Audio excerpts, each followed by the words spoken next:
اپنے مقصد کو پانے کی کوشش کرتے ہیں اور ہم جو بھی کرتے ہیں اس میں معقولیت اور حقیقت کی تلاش کرتے ہیں۔ موت کا خوف انسان کو اپنی زندگی کے فیصلوں میں جرأت مندانہ اور بہتر اقدام کرنے کی ترغیب دیتا ہے۔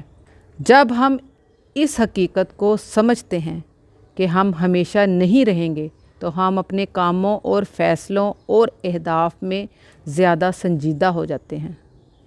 اس خوف کے نتیجے میں ہم اپنے آپ کو بہتر بنانے کی کوشش کرتے ہیں، ہم اپنے تعلقات کو بہتر کرتے ہیں اور زندگی کے ہر لمحے کو بھرپور طریقے سے جینے کی کوشش کرتے ہیں۔ زندگی کا حسن اور اس کا جمال اس وقت سامنے آتا ہے جب انسان موت کی حقیقت کو سمجھتا ہے۔